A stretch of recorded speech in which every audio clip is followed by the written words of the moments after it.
Witam Was serdecznie w 24. odcinku podcastu Odgłosy Sztuki, który nagrywamy w formie wideo dzięki uprzejmości firmy Solutio Medica. Moim gościem dzisiaj jest Artur Wabik, artysta sztuk wizualnych, kurator wystaw, publicysta i badacz popkultury. W latach 2003-2012 był wydawcą komiksu i literatury fantastycznej. Obecnie działa jako członek zarządu Krakowskiego Stowarzyszenia Komiksowego, w ramach którego od 2011 roku organizuje Krakowski Festiwal Komiksu. Od 2020 z kolei jest także członkiem zarządu Fundacji Muzeum Komiksu w Krakowie, której celem jest stworzenie pierwszego w Polsce muzeum poświęconego temu medium. Z Arturem porozmawiam dziś o komiksie jako formie sztuki, z naciskiem na jego historię, obecną sytuację, jak i przyszłość w Polsce. Arturze, dziękuję, że przyjąłeś moje zaproszenie do dzisiejszej rozmowy. Bardzo dziękuję, jest mi bardzo miło tu być z Tobą i z Państwem. I zacznijmy od korzeni komiksu jako formy wyrazu artystycznego. Czy można wskazać taki moment, w którym komiks zaczął być traktowany poważnie w świecie sztuki? To zależy od tego, na jakim kontynencie przede wszystkim. Komiks ma oczywiście długą historię w Europie, nieco krótszą w Stanach Zjednoczonych, Japonii. Dziś te gatunki komiksów bardzo się rozeszły, funkcjonują już w dużym stopniu rozłącznie. Komiks w Europie pojawia się w pierwszej ćwierci XIX wieku wraz z rozwojem prasy ilustrowanej. I początkowo jest uważany za rozrywkę dla niewykształconych mas. Przede wszystkim pojawia się na ostatniej stronie periodyków, tygodników, dzienników. Jako takie małe formy, tak? Raczej tak, jako paski, pojedyncze kadry czasami, całe plansze również złożone z kilku kadrów. Bardzo często jest tak, że niepiśmienni mieszkańcy dużych miast, mający dostęp do prasy codziennej lub tygodniowej, zaczynają lekturę tego periodyku od ostatniej strony, tam gdzie można obejrzeć niemy komiks albo ze skąpą ilością tekstu i się z niego pośmiać po prostu. To jest forma humorystyczna, satyryczna, rozrywkowa. To ma oczywiście swoje umocowanie wcześniej, już właściwie od początku druku mamy do czynienia z różnego rodzaju ulotkami zachęcającymi, propagującymi różne idee polityczne, religijne. Mamy przecież Biblię Pauperum, czy Biblię obrazkową dla ubogich, niepiśmiennych, więc to wszystko jest umocowane w takim, bym powiedział, przekazie ikonolingwistycznym dla osób niepiśmiennych. Tak się przynajmniej to zaczyna. Natomiast rzeczywiście z czasem komiks przenika na te bliższe okładki strony. Wreszcie zaczyna się pojawiać też nawet i na okładkach takich pism jak Kłosy, Tygodnik Ilustrowany, Mucha i szereg innych czasopism satyrycznych XIX-wiecznych. Bo mówisz o kontekście polskim. A co wspólnego z rozpropagowaniem w ogóle komiksu miał Goethe? No tak, to jest dość niezwykła historia. W latach 20. XIX wieku w Szwajcarii działał pisarz, ilustrator, twórca wczesnych form komiksowych Rodolf Töpffer. I początkowo tworzył swoje proto-komiksy wyłącznie dla rozrywki swoich podopiecznych. On był opiekunem w takim domu sierot dla chłopców i rysował te historyjki, żeby ich rozbawić przede wszystkim. Były znane w bardzo wąskim kręgu jego najbliższych przyjaciół do momentu, kiedy trafiły w ręce Goethego. W 1930 roku Goethe wniósł na salony te historyjki Töpffera. No i bardzo też szybko rozpoznał ich potencjał jako nowego medium, jako czegoś, co się znajduje pomiędzy literaturą a sztukami wizualnymi. Goethe o tym mówił, Töpffer był też tego świadomy. Jako twórca całego gatunku od razu rozpoznał jego potencjał. To jest niezwykle ciekawe.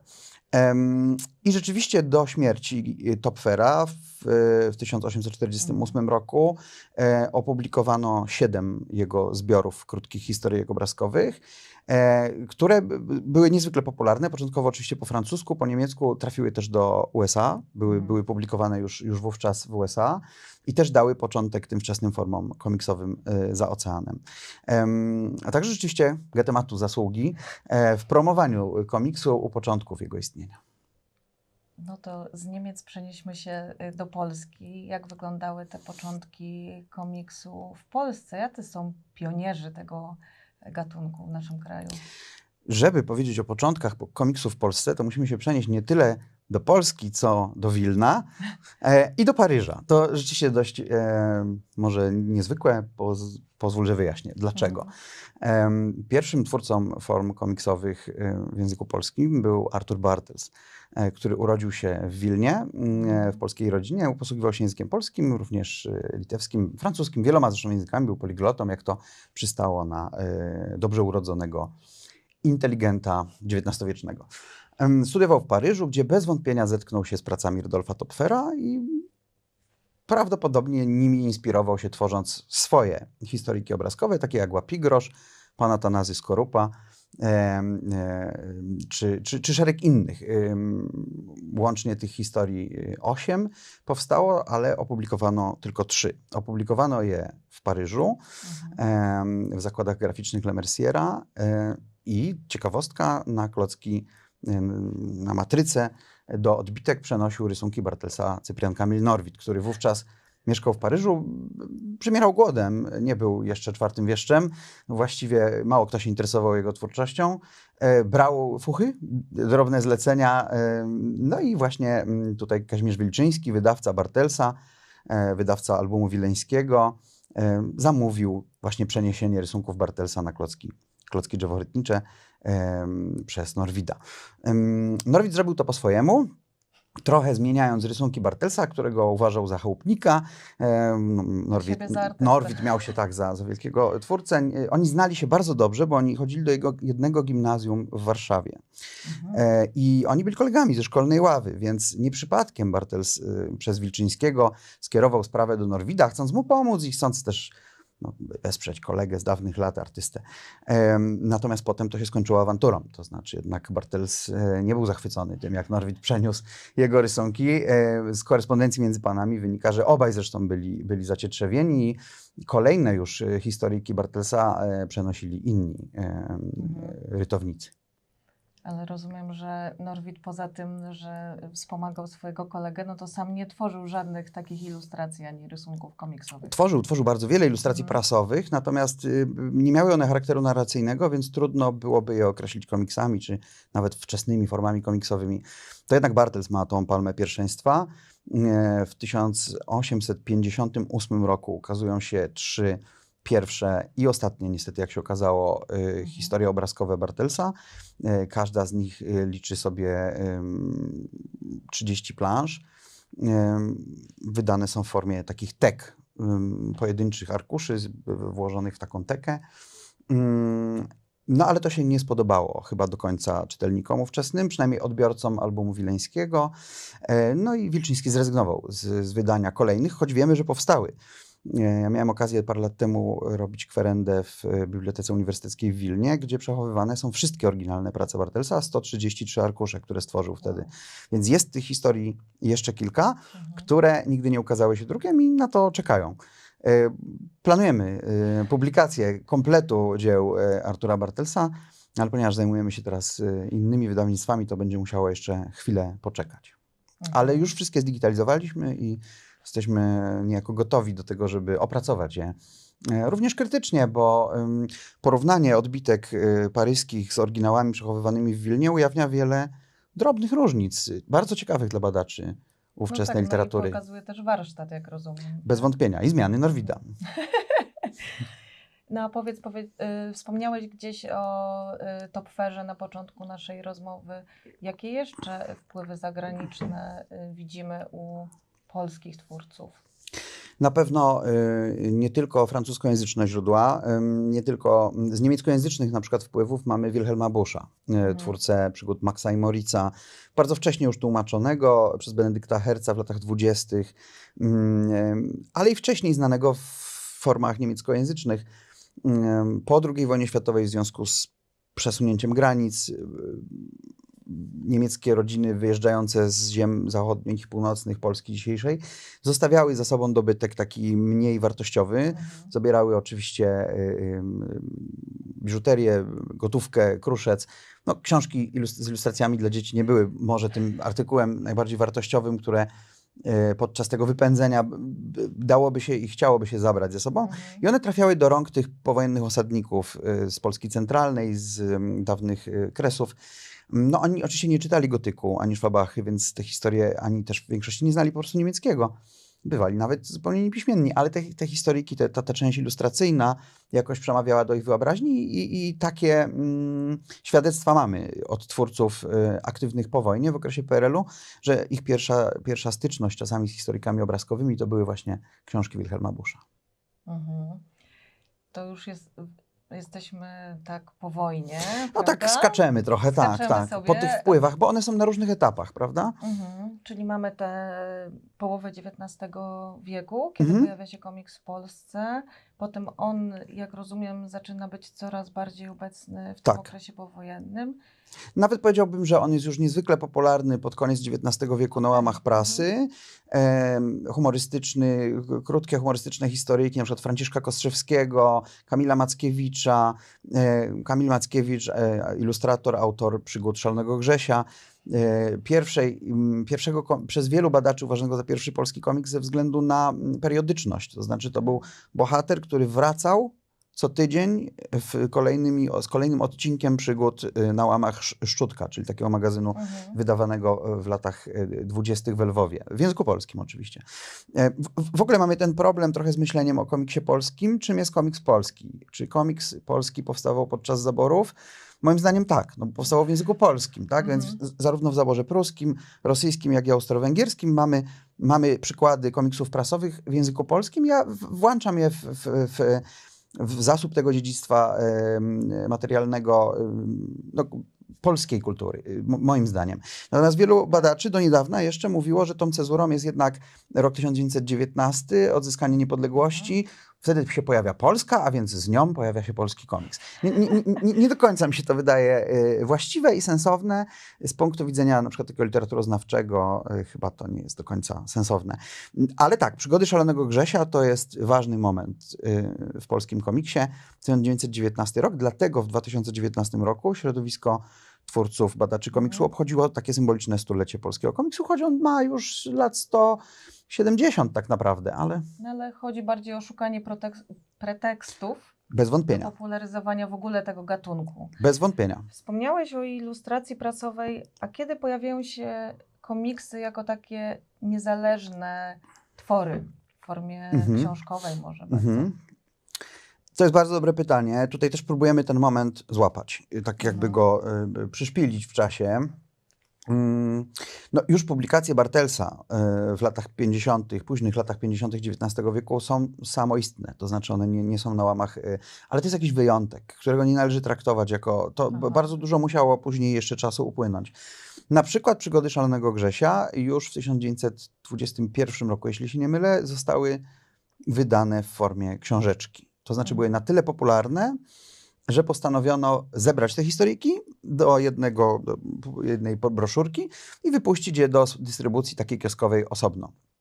I to są pierwsze przykłady tego typu działań. Tam mamy na przykład jeszcze Nowakowskiego, takie ciekawe rzeczy z tego okresu, Lęca, Grusa. No, jest tych twórców okresu międzywojennego już dość sporo, którzy są na tyle popularni, że zaczynają monetyzować te swoje opowieści obrazkowe w postaci po prostu publikacji niezależnych. I to są tacy twórcy, którzy żyją z tworzenia tych broszur komiksowych?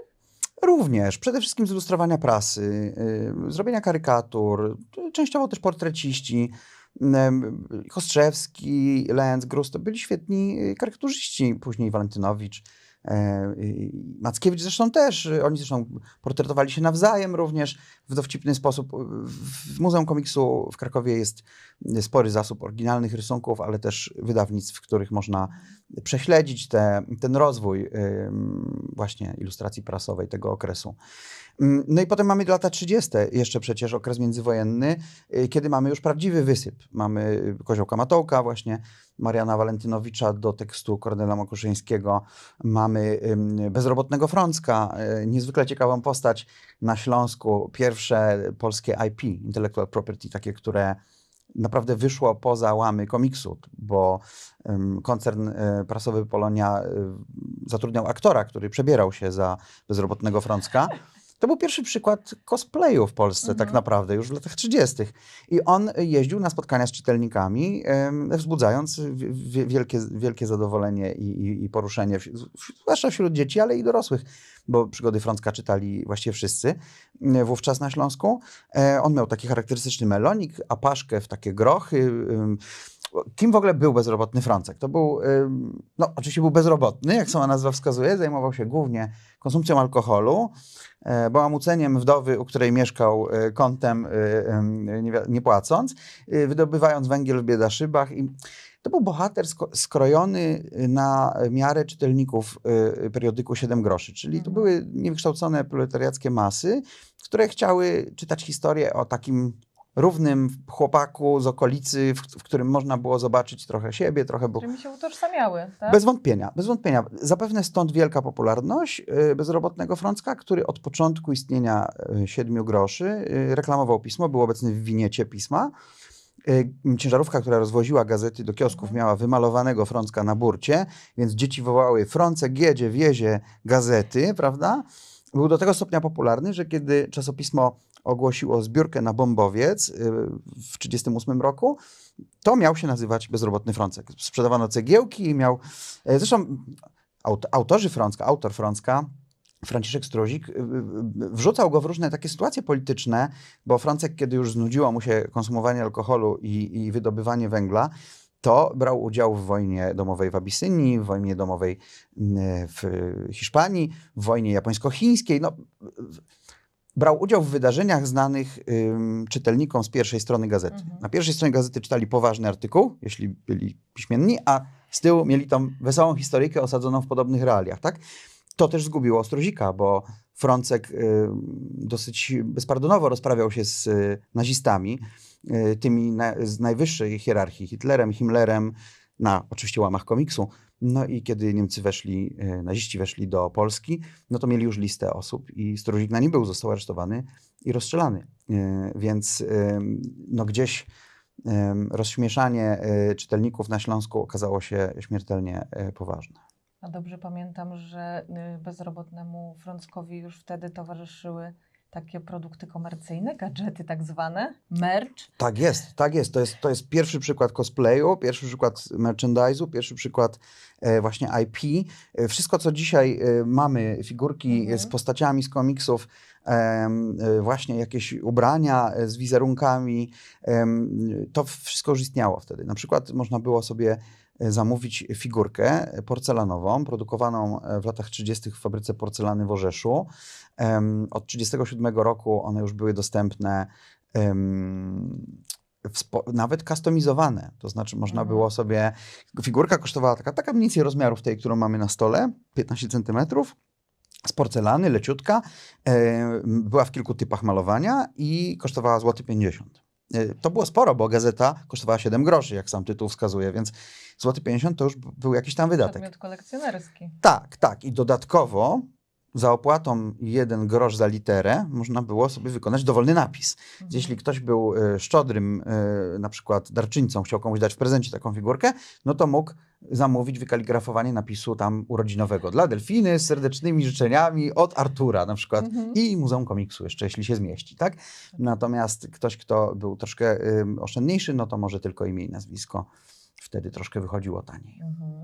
Dodam, że dzisiaj te figurki są niezwykle pożądanym obiektem kolekcjonerskim. Znajdują się w zbiorach Muzeum Śląskiego, Muzeum Sztuki Współczesnej, Muzeum Narodowym, w kilku placówkach, kilku też kolekcjach prywatnych, ale naprawdę ilość zachowanych egzemplarzy, o których wiemy, jest właściwie do policzenia na palcach ręk i nóg może. No, niech będzie. Z tego względu, że one były porcelanowe, jak rozumiem, czyli kruche. Tak, i ta relokacja ludności, o której mówiliśmy wcześniej na Śląsku, też się do tego przyczyniła, bo po raz pierwszy ich los wydawał się przesądzony, kiedy trafiały w ręce dzieci. No, miały taki zabawkowy wygląd, więc tutaj już najczęściej utrącenie główki albo jakiegoś innego elementu się zdarzało. Natomiast te, które przetrwały spotkanie ze śląskimi dziećmi lat 30., no już w okresie lat 40., w pierwszej połowie i podczas wojny i później podczas przesiedleń raczej się tłukły. Jest ich stosunkowo niewiele. Warto wspomnieć, że było 7 typów tych figurek, z których tak naprawdę zachowanych mamy 4 i 3 rodzaje albo weszły tylko do produkcji prototypowej, albo rzeczywiście nakłady były tak małe, że wszystkie się wytłukły. To są figurki, które osiągają ceny od kilku do kilkunastu tysięcy złotych za sztukę. Wow. Są bardzo rzeczywiście rzadkie i nakładają się tu 2 pola kolekcjonerskie, bo zbierają je zarówno kolekcjonerzy porcelany, jak i komiksu, więc trochę ze sobą konkurujemy o to, kto będzie miał Frącka w swojej kolekcji. No to przenieśmy się znowu w czasie teraz z tego momentu wojny czy po wojnie do okresu PRL-u, bo jak żeśmy sobie gdzieś tam wcześniej rozmawiali przed nagraniem, wspomniałeś, że PRL to była taka złota era komiksu. Tak. Co było tego przyczyną? Komiks prasowy był już niezwykle popularny tuż przed wojną. Już w 1938 roku tak naprawdę cyklicznie ukazywały się na łamach prasy historyjki obrazkowe, na przykład autorstwa Walta Disneya. Różnie oceniano poziom intelektualny tych historii. Nie brakowało krytyków przedwojennych, którzy pisali, że to jest te tak zwane Mickey Mouse'y, tak oni nazywali te wszystkie zbiorczo komiksy rozrywkowe amerykańskie, w tym i Tarzan, i Dick Tracy, i szereg innych rozrywkowych serii prasowych, ale już wtedy szereg twórców miał z tym styczność. Marian Walentynowicz, Jan Marcin Szancer.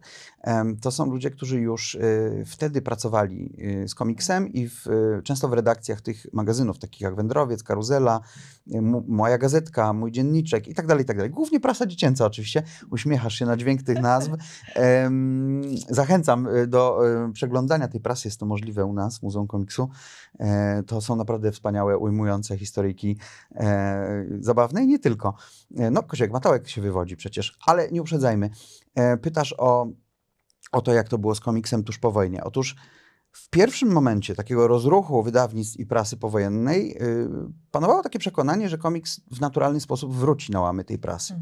W 1946 roku tak naprawdę, czyli koniec 1945, początek 1946 reaktywowano szereg magazynów, takich jak Świat Przygód, Nowy Świat Przygód, Świat Młodych. Powstał, nie był reaktywowany, tylko powstał w 1946.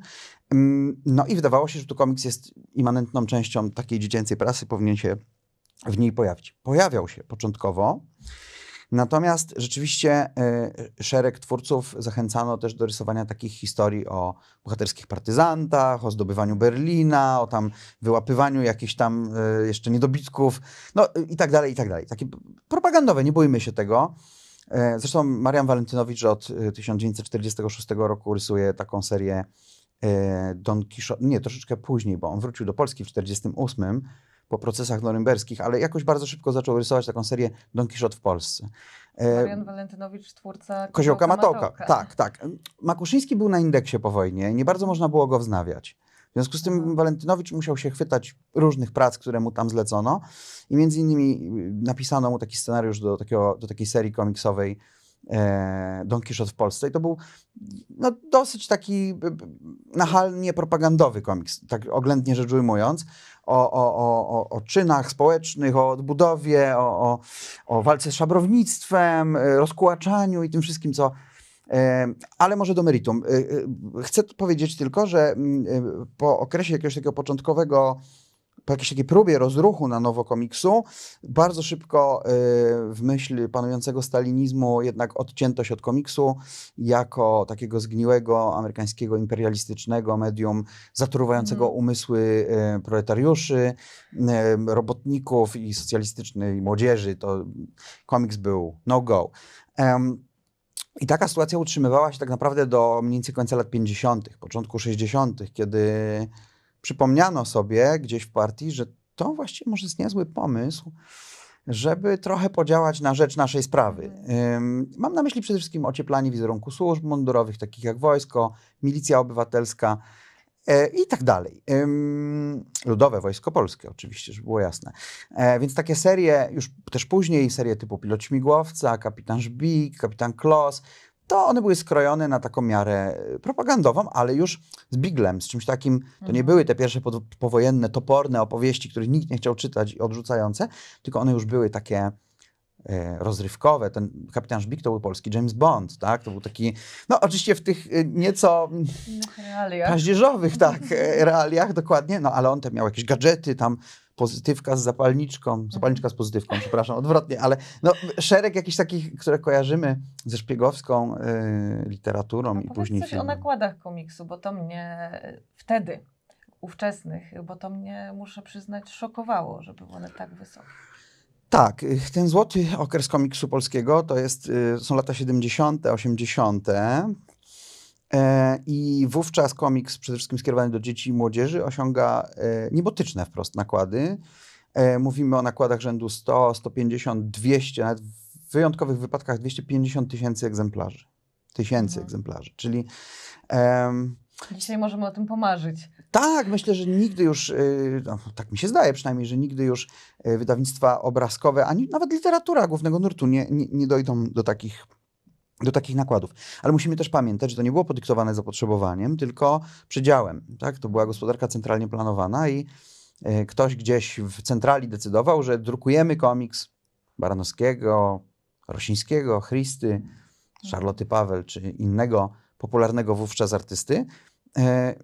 Nawet do dziś krążą takie anegdoty. Ci jeszcze żyjący starszej daty artyści zrzymają się na siebie do dzisiaj, że jakiś album się nie ukazał albo ukazał się w małym nakładzie, bo cały papier poszedł na, nie wiem, Rosińskiego na przykład, tak? Więc gdzieś tam no, oni ze sobą konkurowali, tych wydawnictw nie było wiele. To była Młodzieżowa Agencja Wydawnicza, to było kilka dosłownie, wydawnictwo tam właśnie Świata Młodych, to były duże koncerny, RSW Prasa Ruch i tak dalej, duże państwowe koncerny z centralnymi przydziałami, ale jednocześnie to było prawdziwe Eldorado dla rysowników. Oni dostawali rzetelne wypłaty, duże. Za taki komiks można było kupić sobie, nie wiem, samochód albo jakieś parę pożytecznych rzeczy. Oni nigdy nie mieli problemu z surowcami. Oczywiście oprócz tego, że nie było ich w sklepach i trzeba było kombinować, ściągać je z zachodu, wymyślać rozwiązania, takie jak rysowanie na papierze fotograficznym, który był bardzo gładki i po prostu przez to można było wygodnie na nim tuszem ciągnąć linię na przykład. Ale te nakłady też pokazują, jak dużo było odbiorców komiksu w tamtych czasach, tak? Nie było to medium niszowe. Absolutnie.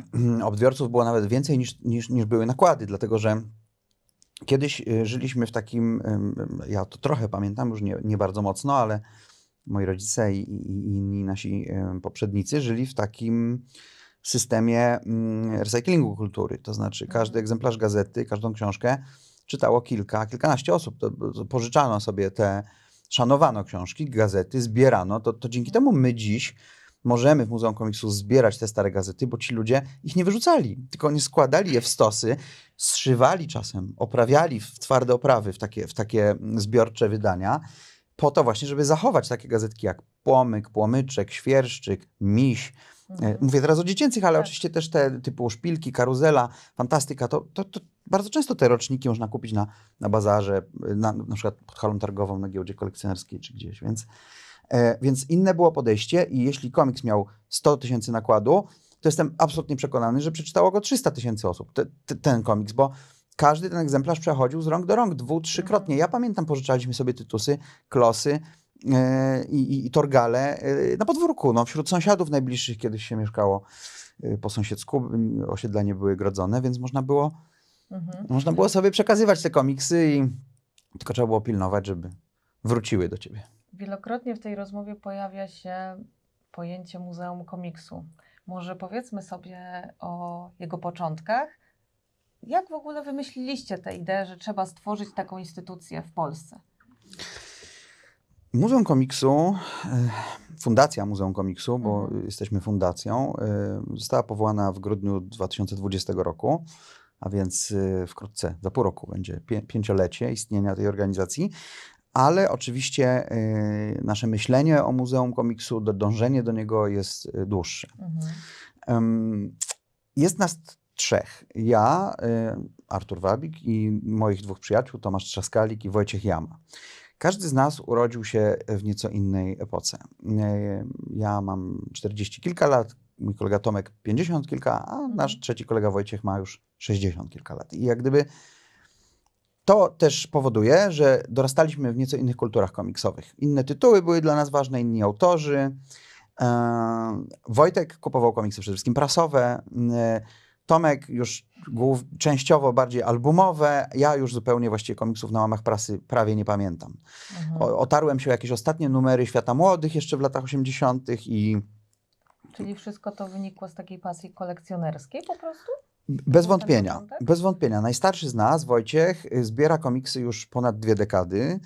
A mówiąc zbiera komiksy, mam na myśli nie tylko wydawnictwa albumowe, ale też wszystko, co z komiksem związane, a więc prasę zawierającą komiksy, paski czy plansze komiksowe. A trzeba pamiętać, że w pewnym okresie czasu te komiksy były obecne właściwie bardzo szeroko w prasie, tak? Były w takich czasopismach jak Wiadomości Wędkarskie albo Traktor, pismo dla traktorzystów opowiadające o prawidłowej obsłudze traktora. Projektowane zresztą w przepiękny sposób przez Andrzeja Krajewskiego, wybitnego projektanta plakacistę. Zresztą też twórcę komiksów. I Wojtek zbierał, odkąd się poznaliśmy, jak ja wchodziłem w to środowisko komiksowe, te nieco ponad 2 dekady temu, zawodowo wchodziłem, nie jako czytelnik, tylko już jako wydawca i organizator wydarzeń i krytyk też. No, w różnych rolach już funkcjonowałem w życiu. Piszę też scenariusze do komiksów. To Wojtek tam już był. Tak jakby już był takim punktem, latarnią, już można było na niego się orientować, tak? Było wiadomo, że jest Wojciech Jama, on zbiera komiksy, on jest maniakiem, on zbiera wszystko, tak? On musi mieć każdy wydany komiks, on zbiera wszystkie zabawki, spożywcze produkty, których nie zjada, tylko po prostu kładzie na półkę, wszystkie jakby butelki, puszki, na których są postaci z komiksów.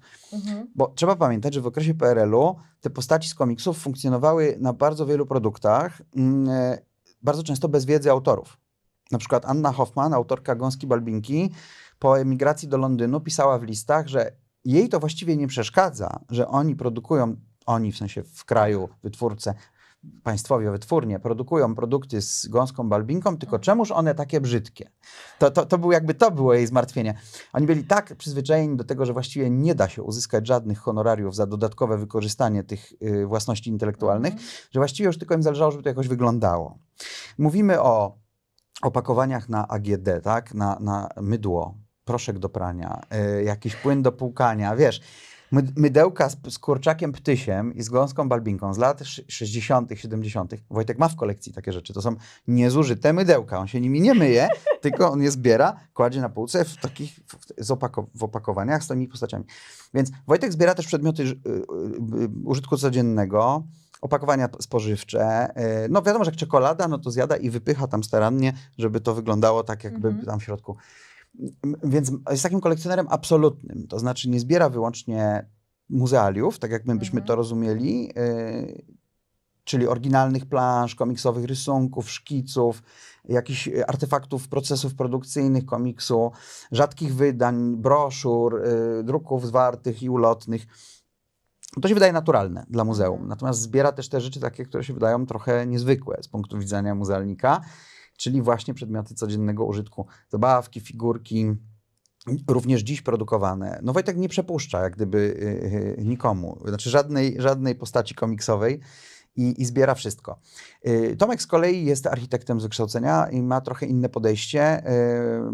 Też zbiera masowo, ale jednak już mam wrażenie z taką myślą przede wszystkim z naciskiem na te rzeczy, na oryginały, na oryginalne plansze, na to, żeby przeciwdziałać rozproszeniu archiwów po artystach na przykład, którzy umierają.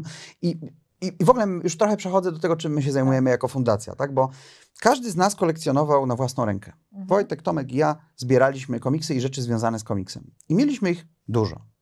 Ja mam dużo, Tomek ma więcej, a Wojtek ma dużo więcej. I jak gdyby zauważyliśmy, że tak, po pierwsze część z tych rzeczy się dubluje, nawet nie dubluje, tripluje, jeśli jest takie słowo. Mamy 3-krotnie na przykład niektóre wydawnictwa albo przedmioty.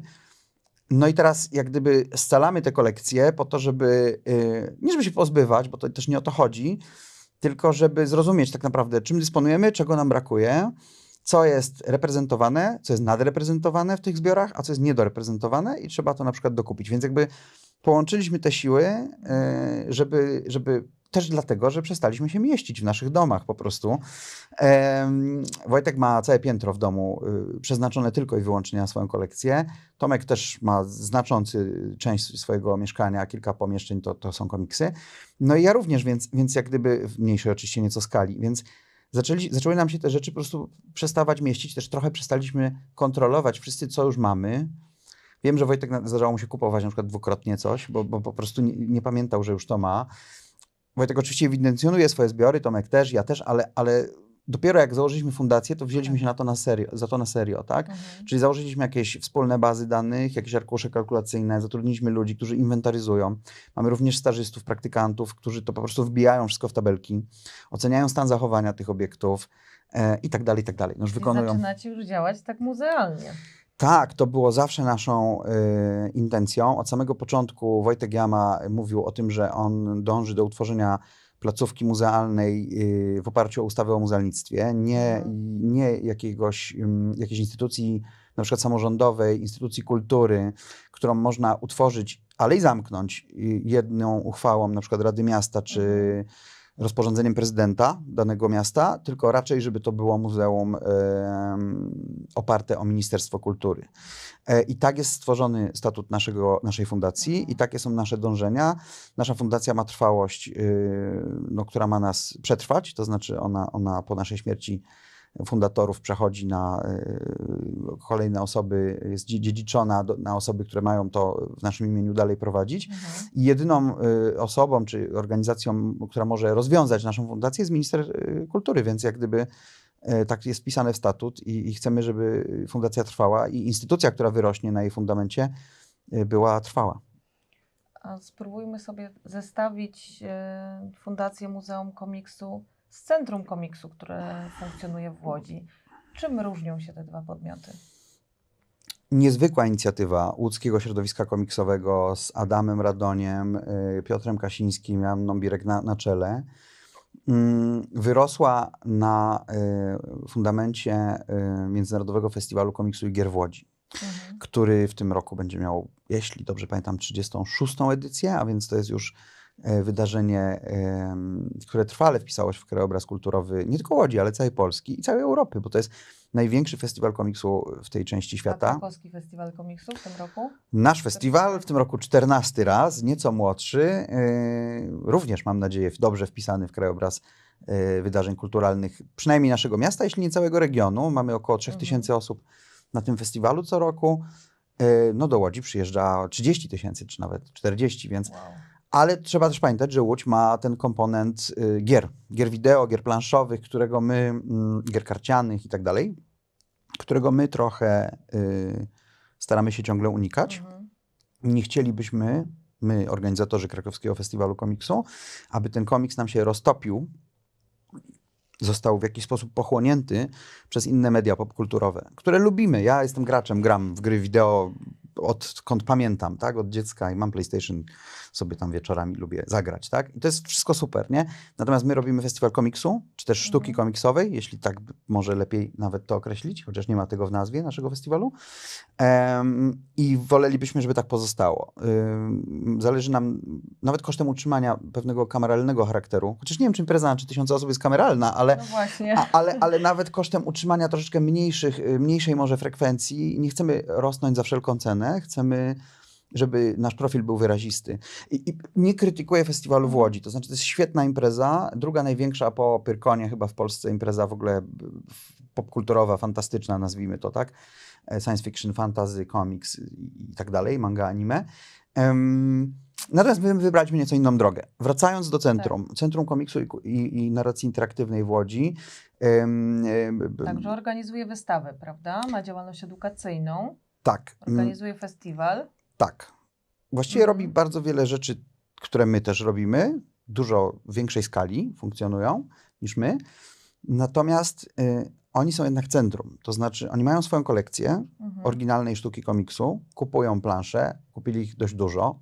Nie wiem, jaki jest dokładny stan ilościowy, ale wiem, że zainwestowali duże pieniądze w zakup kolekcji. Mają piękne, bezcenne plansze klasyków polskiego komiksu, Bogusława Polcha, Tadeusza Baranowskiego, Grzegorza Rosińskiego i kupują, z tego co wiem, też plansze twórców średniego pokolenia, takich jak Krzysztof Gawronkiewicz, Przemysław Trościński czy Krzysztof Ostrowski, no i tych najmłodszych też. Więc to nie jest tak, że oni nie zbierają, tylko oni nie mają ambicji muzealnych. To znaczy tam nie ma działu konserwacji, tam nie ma działu organizacji wystaw, znaczy na pewno jest, ale w takim sensie, że jak gdyby oni się nie zajmują opracowywaniem naukowym zbiorów, do czego my dążymy bardzo poprzez książki, którym patronujemy lub które sami wydajemy w naszych liniach wydawniczych. To znaczy nam bardzo zależy na robieniu wystaw nawet mniejszych, ale monograficznych lub przekrojowych, ale takich, które poruszają jakieś konkretne tematy. Łódź robi raz w roku dużą wystawę monograficzną. Pierwsza była poświęcona Grzegorzowi Rosińskiemu, druga Tadeuszowi Baranowskiemu i w tym roku Przemek Truściński, pierwszy z tego średniego pokolenia. No, niezwykle w ogóle bogate. Mamy katalog też z jednej z tych wystaw Tadeusza Baranowskiego, który stoi tu obok naszych też katalogów, naszych wystaw, więc bardzo doceniamy to. Natomiast to nie jest muzeum. To jest jednak centrum o szerokiej działalności, ale gdzie brakuje moim zdaniem tych standardów muzealnych w zakresie przechowywania zbiorów, jego konserwacji, jakiejś ochrony, zabezpieczenia, opracowania. Jeszcze raz, nie krytykuję, bo my mamy... To są inne zadania. To są po prostu inne zadania, tak? Inne zadania. I my chcemy być muzeum. I w tej chwili nasza siedziba przy ulicy Sarego 7 w Krakowie, niewielka, niecałe 100 metrów kwadratowych, składa się z galerii i z czytelni. W galerii co 2 miesiące nowa wystawa. Głównie w oparciu o nasze zbiory. W tej chwili posiadamy około 3000 plansz oryginalnych, więc możemy sobie z nich coś tam budować, jakieś narracje, jakieś kompozycje, że tak powiem. I czytelnia, w której odbywają się właśnie warsztaty, zajęcia ze studentami. Prowadzimy taki kierunek historia komiksu na kilku uczelniach wyższych. Studenci do nas przychodzą i mają zajęcia u nas, in situ, jakby w naszej czytelni, gdzie mogą się stykać na przykład z oryginalnymi planszami, takimi jak plansza komiksowa Flisaka za nami, czy innymi. Przedmiotami, gazetami, obiektami pod naszym okiem piszą prace licencjackie, magisterskie, nawet i doktorskie. Potem bronią je u nas w galerii, pokazują też różne do tych prac prezentacje, więc gdzieś te funkcje u nas też są, natomiast jest ta ambicja muzealna. Pytanie na koniec. Okej. Jakbyś spróbował scharakteryzować, jak wygląda rynek komiksowy w Polsce dzisiaj? W kilku zdaniach. Dobrze. Ma się dobrze? Tak, dobrze wygląda. Wygląda lepiej niż kiedykolwiek. W tym sensie, że lepiej niż kiedykolwiek po 1989 roku, to na pewno. To w ogóle trudne pytanie, no bo można przykładać różne rodzaje, różne taksonomie Ilu do tego. Mamy takich aktywnych polskich twórców komiksu? Jak myślisz? No właśnie, bo to jest jakieś ryzykowne pytanie, ale mam w głowie jakąś liczbę, która mi się wydaje mniej więcej rozsądna. Myślę, że w Polsce komiksem zawodowo zajmuje się około 300 osób. Zawodowo to rozumiem przez to, że rysują i są za to wynagradzani finansowo. Ale rysują komiksy do prasy lub w formie albumowej na zlecenie różnych podmiotów, samorządów, urzędów, instytutów, muzeów, szkół, domów kultury i tak dalej, i tak dalej. 300 osób. Tak myślę. Natomiast no właśnie. A ile z nich jest w stanie żyć wyłącznie z tworzenia komiksu, bo to jest ciekawe. No więc myślę, że jakieś 10%. Myślę, że jest w ogóle jakieś 30 osób w Polsce, to tak nawet nie wiem, czy nie zaokrągliłem już do góry, które żyją tylko z tego. To znaczy nie muszą robić ilustracji, nie komiksów, tak? Czyli innych form plastycznych, na przykład ilustracji prasowych, ilustracji do gier wideo, konceptów postaci, jakichś teł do gier, jakichś ilustracji książkowych i tak dalej, bo te rzeczy bardzo często się łączą. Natomiast osób takich, które by zadeklarowały, że ja robię tylko komiksy, to jest moja główna dyscyplina i już jak gdyby robię ich tak dużo i tak dobrze na nich zarabiam, że już po prostu nie mam nawet czasu i mocy przerobowych, żeby robić inne zlecenia, tak?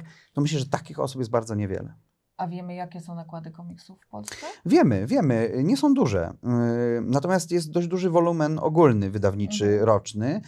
Nakłady w Polsce to są rzędu, no średni nakład to jest 1000 sztuk, tak? Co oznacza, że tak naprawdę są publikacje, które się ukazują w 500 egzemplarzach, są takie, które się ukazują w 1500, ale najczęściej w 1000. Jeśli ten tytuł się podoba i ten 1000 egzemplarzy się sprzeda, co zazwyczaj zajmuje od pół roku, powiedzmy do roku, no to się robi dodruk. Kolejny 1000, albo 500, albo 2, jeśli się okazuje, jeśli czuć, że jest ten ciąg na to, żeby tytuł się sprzedawał. Natomiast... A ile tych tytułów się ukazuje? Wiesz może? Dokończę o nakładach. Tak. Myślę, że taki bardzo dobrze sprzedający się komiks w Polsce to jest 5000 sztuk, tak? Czyli to jest jednak bardzo niewiele. Tylko i wyłącznie tytuły takie jak Torgal, Ten, czy jakiś Kaczor Donald, tak? Sprzedają się w nakładach rzędu 10, 15, 20 tysięcy. To jakieś kilka tytułów. Można je na palcach pewnie ręki zliczyć. Więc i to jest ten top, nie? Jakby w ogóle przeskoczenie nakładu 20 tysięcy, no to w ogóle moim zdaniem jest niewykonalne w tym kraju, tak? Jeśli chodzi o komiks. Żaden. Choćby to była Myszka Miki, po prostu najpopularniejsza rzecz. Więc jak gdyby, może nakłady skumulowane, na przykład wszystkich komiksów Tadeusza Baranowskiego wznawianych przez wydawnictwo Ongrys w ciągu ostatniej dekady, no to podejrzewam, że osiągnęły, nie wiem, 100 tysięcy egzemplarzy, tak? Ale to mówimy o jakimś dłuższym procesie i mówimy o wielu tytułach jednego autora, tak?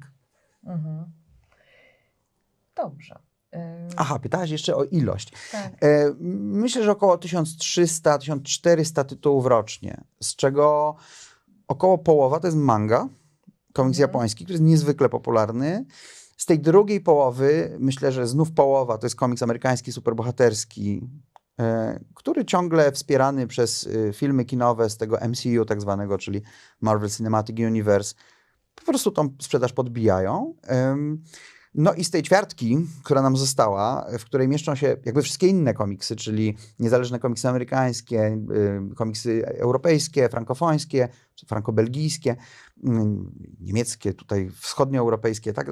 Jakby cały taki obszar i Polska się w nim mieści również oczywiście, no to tych polskich komiksów jest pewnie 10% z tego całego wolumenu, czyli gdzieś 130-140 tytułów rocznie. No ale znowu wśród tych 130 tytułów będzie sporo wznowień właśnie tych klasycznych twórców z okresu PRL-u. Będzie trochę dodruków, będzie trochę...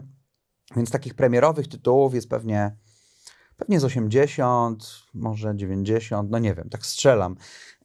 Może 70, nie wiem. Nie liczę zinów, mówię tylko o publikacjach z numerem ISBN lub ISSN, które rzeczywiście można jakby jakoś tam policzyć, bo ten ruch zinowy teraz wraca, staje się znowu popularny, również w komiksach i widzę, że coraz więcej osób tworzy antologie i krótkie formy i gdzieś tam za parę groszy. Choć nie zawsze, bo jakieś ziny robione tam na Rizo czy innych technikach szlachetnych, to potrafią kosztować tam i ze 100 zł za taką broszurkę. Ceny też bardzo wzrosły ze względu na koszty druku, koszty papieru. Po COVID-zie te ceny właściwie się podniosły i już nie spadły. Dzisiaj komiks kosztuje 100 zł, 200 zł, to nie jest jakaś cena w ogóle zaskakująca. Mówimy o raczej wydaniu w twardej oprawie i raczej grubszym, powiedzmy kilku 100 plus stron, no ale jednak kiedyś te ceny to były zaporowe. No, dzisiaj są wydawnictwa takie, jak tu widoczny Komiks Polski w latach 1858-1989, Adama Ruska, takie kompendium chyba najbardziej obszerne na temat historii komiksu. Ta książka kosztuje 700 zł. Dużo. Kosztuje 700 zł. I w takich cenach się sprzedawała. Znaczy w takiej cenie sprzedał się cały nakład. Niewielki, bo tam było chyba, nie pamiętam, 400 egzemplarzy, 500. Zszedł na pniu. Arturze, dziękuję Ci za tę rozmowę. Trzymam kciuki za Muzeum Komiksu. No i co, zapraszamy na Krakowski Festiwal Komiksu, który odbywa się co roku w czerwcu w Krakowie. Tak, ostatni weekend czerwca, już za 5 tygodni zapraszam również na wystawy towarzyszące festiwalowi. Wystawę w szerokim kadrze, Komiks Polski po transformacji w Galerii Sztuki Współczesnej Bunkier Sztuki. Wystawę z okazji 30-lecia serii anime Neon Genesis Evangelion, która u nas w Muzeum Komiksu, taka fanowska wystawa środowiskowa, oparta o fanarty, obiekty kolekcjonerskie. Myślę, że tak dużo dobrej zabawy będziemy mieć przy jej tworzeniu. Mamy też wystawę z okazji 80-lecia Świerszczyka. W tym roku to pismo obchodzi 80 lat i w nim, jak wiemy, ukazywały się wspaniałe dziecięce komiksy, które chcemy przypomnieć. Więc tych wystaw będzie trochę. W piątek, 27 czerwca, otwarcie wszystkich wystaw po kolei. No a potem już spotykamy się w Klubie Studio na spotkaniach, ponad 80 godzin programu. Myślę, że będzie fajnie. Zapraszamy serdecznie.